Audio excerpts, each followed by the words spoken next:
Hello friends, daily market analysis के एक और नए वीडियो में मैं पीयूष आप सभी का स्वागत करता हूं।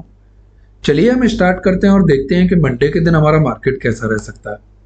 दोस्तों, आज मार्केट में हमें थोड़ा सा प्रॉफिट बुकिंग देखने के लिए मिली है, बिकॉज मार्केट को अगर आप देखें तो यहाँ से कंटिन्यूसली ऊपर की तरफ बढ़ता जा रहा था और मार्केट का जो नेचर है वो स्ट्रेट लाइन में मूव करने का नहीं है। मार्केट जो मूव करता है वो हमेशा जिगजैग करते हुए ऊपर चलता है, लेकिन यहाँ से अगर आप देखें तो कंटिन्यूसली मार्केट में हमें अप मूव देखने के लिए मिला है। तो इस तरीके का जो मूवमेंट होता है ना, वो हेल्दी मूवमेंट नहीं माना जाता है और हमेशा उस मूवमेंट में करेक्शन होने के चांसेस बने रहते हैं। तो आज ये छोटा सा करेक्शन हमें मार्केट में देखने के लिए मिला। इसको करेक्शन तो हम नहीं बोल सकते, हाँ छोटा सा प्रॉफिट बुकिंग हम इसको बोल सकते हैं, क्योंकि अब हम जो पहुंच गए वो कहाँ पहुंच गए, अपने इस रेजिस्टेंस एरिया के पास, जो कि हमारा एक स्ट्रॉन्ग रेजिस्टेंस है, क्योंकि यहाँ से हमने एक डाउन साइड में एक शार्प मूव दिया था। अब हमारे पास नीचे की साइड में अगर सपोर्ट की बात करते हैं तो यह जो लेवल है जहां पर पहले हम रेजिस्टेंस ले रहे थे, यही रेजिस्टेंस अब हमारे लिए अगर हम नीचे आते हैं तो एक सपोर्ट का काम करेगा। तो पहला हमारे पास जो सपोर्ट है डेली टाइम फ्रेम पर वो है 25,250 का, और अगर इसको भी हम डाउन साइड में ब्रेक कर देते हैं तो नेक्स्ट सपोर्ट हमें जो देखने के लिए मिलेगा वो देखने के लिए मिलेगा हमारे इस एरिया के आसपास, जहां पर पहले 2 दिन हमने होल्ड लिया था और फिर उसके बाद ये ब्रेकआउट दिया, और यह लेवल है हमारे पास 25,150 का। ये 2 लेवल नीचे की साइड में आपको ध्यान रखने चाहिए। ऊपर की साइड में अगर हम रेजिस्टेंस की बात करते हैं तो ऊपर की साइड में अभी हमारे पास जो रेजिस्टेंस निकल के आ रहा है वो इसी लेवल का है, जो कि हमारे पास 25,500 का, और उसी के आसपास हम पहुंचकर ट्रेड कर। चलिए अब हम छोटे टाइम फ्रेम पर चलते हैं और 15 मिनट के टाइम फ्रेम पर देखते हैं कि मंडे को हमारे मार्केट में इंपोर्टेंट सपोर्ट और रेजिस्टेंस क्या रह सकते हैं। दोस्तों, अभी का हमारा जो मार्केट है ना, वो थोड़ा सा ट्रिकी मार्केट हो गया है, क्योंकि जब हम नीचे से ऊपर की साइड में आ रहे थे तो हमने हर दिन कहीं ना कहीं मार्केट में गैप छोड़ा हुआ है और हम ऊपर की साइड गैप छोड़ छोड़कर बढ़ रहे थे। तो अगर हम डाउन की साइड में मूव करना स्टार्ट करते हैं तो वो जो गैप है वो हमारे लिए सपोर्ट और रेजिस्टेंस का काम करेंगे। तो डाउन साइड में हमें हर छोटी छोटी जगह पर गैप देखने के लिए मिलेगा और कहीं ना कहीं वो हमारे नो ट्रेडिंग जोन्स हो सकते हैं। तो अभी हम उनके बारे में डिस्कस करेंगे। पहले हम डिस्कस करते हैं अपने आज के प्राइस एक्शन के बारे में।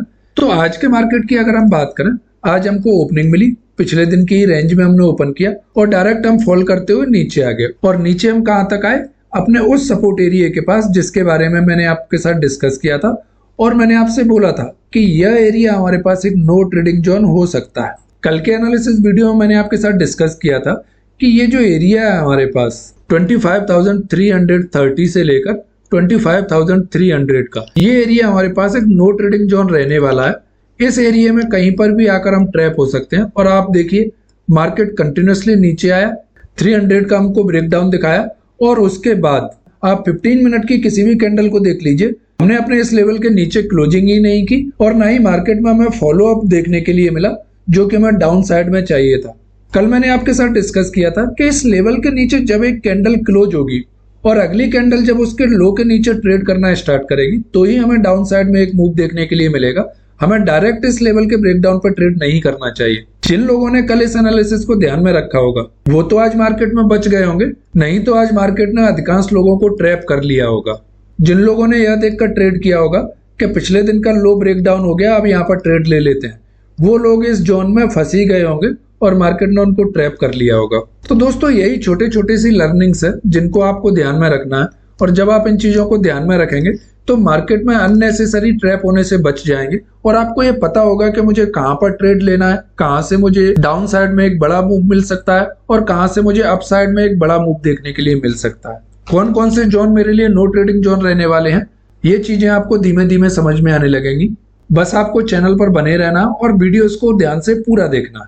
चलिए अब हम मंडे का ट्रेड प्लान एक बार डिस्कस कर लेते हैं। अब अगर मंडे के दिन हम अपने पहले रेजिस्टेंस की बात करते हैं तो जो पहला रेजिस्टेंस हमें देखने के लिए मिलेगा वो रहेगा हमारा इस एरिया के आसपास, जो कि हमारा आज से पिछले दिन का हाई है, और यह लेवल है हमारे पास 25,450 का। तो दोस्तों, मंडे के लिए भी हमारे पास यह 2 लेवल हैं, जो कि ऊपर की साइड में हाई है और नीचे की साइड में आज का जो लो लगाया है, मैं इसको ना कंसीडर करते हुए मैं कंसीडर करके चल रहा हूं हमारे इस लेवल को, जो कि हमारे पास ये गैप एरिया, और यह लेवल है हमारा 25,250 का। तो ये जो 200 पॉइंट की रेंज है ना, ये रेंज हमारे लिए ट्रैप एरिया रहने वाला है। इस रेंज में हमें ट्रैप करने के लिए कोशिश की जा सकती है। अब बहुत सारे लोगों का क्वेरी रहेगा कि सर इतनी बड़ी रेंज में हम ट्रेड ही ना करें, तो इसके लिए हम क्या करेंगे, अपने इस रेंज को हम दो भागों में डिवाइड कर लेंगे। तो अब हमारे पास आ जाते हैं दो एरियाज। ऊपर की साइड में अगर हम बात करें तो ऊपर की साइड में हमारे पास एरिया है 25,350 से लेकर 25,450, और डाउन साइड की अगर हम बात करें तो अगेन हमारे पास एरिया है 25,350 से लेकर 25,250। ये 100 पॉइंट की रेंज है, इसके बिहाफ पे हम अपना ट्रेड प्लान करेंगे।